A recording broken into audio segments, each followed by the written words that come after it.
ಹೊಸ ಸರ್ಕಾರದ ಸಂಪುಟ ಸೇರೋದಕ್ಕೆ ಮುಸ್ಲಿಂ ನಾಯಕರ ಮಧ್ಯೆ ಜಿದ್ದಾಜಿದ್ದಿ ನಡೀತಾ ಇದೆ. ಹೊಸ ಸರ್ಕಾರದಲ್ಲಿ 3 ಮುಸ್ಲಿಂ ನಾಯಕರಿಗೆ ಸಚಿವ ಸ್ಥಾನ ಸಿಗುತ್ತಾ? ಹೊಸ ಸರ್ಕಾರದಲ್ಲಿ ಮುಸ್ಲಿಂ ಸಮುದಾಯದಿಂದ ಯಾರಿಗೆ ಸಚಿವ ಸ್ಥಾನ ಸಿಗುತ್ತೆ? ಜಮೀರ್ ಅಹ್ಮದ್ ಜೊತೆ ಸಲೀಂ, ಯುಟಿ ಖಾದರ್ಗೂ ಮಂತ್ರಿ ಸ್ಥಾನ ಒಲಿಯತ್ತಾ? ಡಿಕೆ ಶಿವಕುಮಾರ್ ಅವರ ಆಪ್ತ ಹಾರಿಸ್ ಇದ್ದಾರೆ, ತನ್ವೀರ್ ಸೇಠ್ ಇದ್ದಾರೆ, ಖನೀಜ್ ಫಾತಿಮಾ ಕೂಡ ರೇಸ್ನಲ್ಲಿದ್ದಾರೆ. ಸ್ಪೀಕರ್ ಹುದ್ದೆ ತೊರೆದು ಸಚಿವರಾಗೋದಕ್ಕೆ ಯುಟಿ ಖಾದರ್ ಆಸಕ್ತಿ ತೋರಿಸುತ್ತಿದ್ದಾರೆ. ಹಾಗಾಗಿ ಈ ಹೊಸ ಸರ್ಕಾರದಲ್ಲಿ ಯಾರಿಗೆ ಸಚಿವ ಸ್ಥಾನ ಸಿಗತ್ತೆ? ಮುಸ್ಲಿಂ ಸಮುದಾಯದ 3 ಮುಸ್ಲಿಂ ನಾಯಕರಿಗೆ ಸಚಿವ ಸ್ಥಾನ ಸಿಗೋ ಸಾಧ್ಯತೆ ಅಂತ ಹೇಳಲಾಗ್ತಾ ಇದೆ. ಫೈನಲಿ ಏನ್ ಹೈಕಮಾಂಡ್ ಲೆಕ್ಕಾಚಾರ ಅನ್ನೋದು ಗೊತ್ತಾಗಬೇಕು.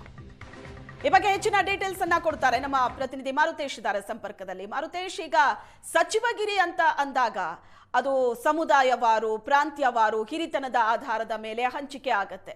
ಆದರೆ ಮುಸ್ಲಿಂ ಸಮುದಾಯ ಅಂತ ಬಂದಾಗ ದಾವಣಗೆರೆ ಬೈ ಎಲೆಕ್ಷನ್ನ ನಂತರ ಕಾಂಗ್ರೆಸ್ ಬಹಳ ಎಚ್ಚರಿಕೆಯ ಹೆಜ್ಜೆಯನ್ನ ಇಡ್ತಾ ಇದೆ. ಆ ಕಾರಣಕ್ಕಾಗಿ ಈಗ ಹೊಸ ಸರ್ಕಾರ ಅಂದಾಗ ಸಂಪುಟದಲ್ಲಿ ಎಷ್ಟು ಮುಸ್ಲಿಂ ಸಮುದಾಯದ ನಾಯಕರಿಗೆ ಹಾಗಾದ್ರೆ ಮಂತ್ರಿ ಸ್ಥಾನ ಸಿಗತ್ತೆ? ರೇಸ್ನಲ್ಲಿ ಸದ್ಯಕ್ಕೆ ಮುಂಚೂಣಿಯಲ್ಲಿ ಯಾರಿದ್ದಾರೆ? ಶ್ವೇತಾ, ಈಗ ಅಲ್ಪಸಂಖ್ಯಾತ ಸಮುದಾಯದಲ್ಲಿ ತೀವ್ರ ಪೈಪೋಟಿ ಅಂತೂ ಇದ್ದೇ ಇದೆ. ಕಳೆದ ಬಾರಿ 2 ಮಾತ್ರ ಕ್ಯಾಬಿನೆಟ್ನಲ್ಲಿ ಉಳಿದುಕೊಂಡಿದ್ರು, ಅಂದರೆ ಆಗಿದ್ರು, ರಹೀಂ ಖಾನ್ ಮತ್ತು ಸಚಿವ ಜಮೀರ್ ಅಹ್ಮದ್.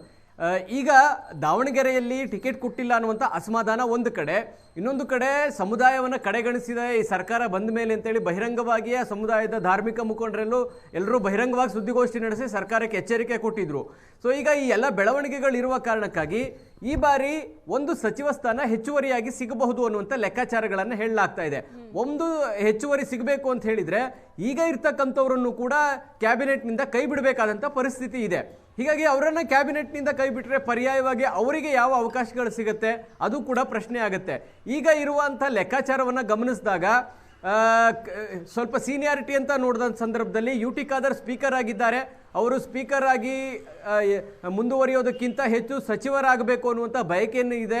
ಅವರನ್ನು ಸ್ಪೀಕರ್ ಮಾಡುವಂಥ ಸಂದರ್ಭದಲ್ಲಿ ನಿಮ್ಮನ್ನು 2ನೇ ಅವಧಿಗೆ ಸಚಿವರನ್ನಾಗಿ ಮಾಡ್ತೀವಿ ಅಂತೇಳಿ ಭರವಸೆ ಕೂಡ ಕೊಡಲಾಗಿತ್ತು. ಆ ಕಾರಣದ ಹಿನ್ನೆಲೆಯಲ್ಲಿ ಯುಟಿ ಖಾದರ್ ಉತ್ಸುಕರಾಗಿದ್ದಾರೆ. ಇನ್ನೊಂದು ಕಡೆ ಜಮೀರ್ ಅಹ್ಮದ್, KC ವೇಣುಗೋಪಾಲ್ರಿಗೆ ಸ್ವಲ್ಪ ಹತ್ತಿರ ಇದ್ದಾರೆ. ಅವರು ಅಂದರೆ ಮತ್ತೊಮ್ಮೆ ಕ್ಯಾಬಿನೆಟ್ಗೆ ಮರು ಆಯ್ಕೆಯಾಗುವಂತಹ ಬಯಕೆಯನ್ನು ಇಟ್ಕೊಂಡಿದ್ದಾರೆ.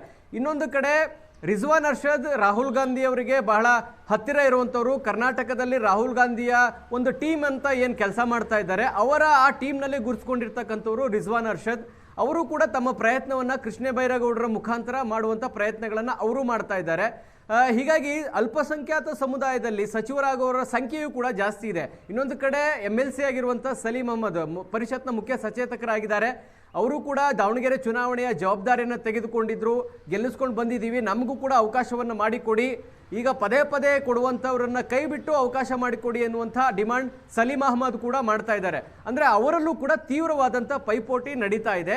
ಅಲ್ಪಸಂಖ್ಯಾತರಲ್ಲಿ ಯಾರು ಸಚಿವರಾಗ್ತಾರೆ ಅನ್ನೋದು ಕೂಡ ಬಹಳ ಕುತೂಹಲ ಮೂಡಿಸಿದೆ. ಇನ್ನೊಂದು ಕಡೆ ಹ್ಯಾರಿಸ್, DK ಶಿವಕುಮಾರ್ ಅವರಿಗೆ ಬಹಳ ಅತ್ಯಾಪ್ತರು. DK ಶಿವಕುಮಾರ್ ಮುಖ್ಯಮಂತ್ರಿ ಆದ್ರೆ ಹ್ಯಾರಿಸ್ಗೊಂದು ಅವಕಾಶ ಸಿಗಬಹುದು ಅಂತ ಅವರು ನಿರೀಕ್ಷೆ ಮಾಡ್ತಿದ್ದಾರೆ. ಆದ್ರೆ DK ಶಿವಕುಮಾರ್ ಅವರನ್ನ ಕ್ಯಾಬಿನೆಟ್ನ ಒಳಗೆ ತೆಗೆದುಕೊಳ್ತಾರಾ? ಅದಕ್ಕೆ ಹೈಕಮಾಂಡ್ ಆಸ್ಪದ ಕೊಡುತ್ತಾ? ಯಾಕಂದ್ರೆ ಅವರು ಬೆಂಗಳೂರಿನವ್ರು ಆಗ್ತಾರೆ. ಬೆಂಗಳೂರು ಅಂತ ಬಂದ್ರೆ ಇಲ್ಲಿ ಪೈಪೋಟಿ ಸಿಕ್ಕಾಪಟ್ಟೆ ಇದೆ ಕಾಂಗ್ರೆಸ್ ಸಚಿವರಾಗೋದ್ರಲ್ಲಿ. ಹಾಗಾಗಿ ಅವರಿಗೆ ಅವಕಾಶ ಸಿಗುತ್ತಾ ಗೊತ್ತಿಲ್ಲ.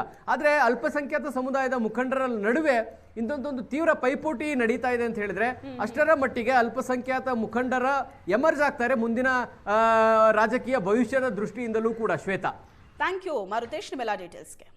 ಮತ್ತಷ್ಟು ಸುದ್ದಿ ಚಿಕ್ಕ ಬ್ರೇಕ್ನ ನಂತರ.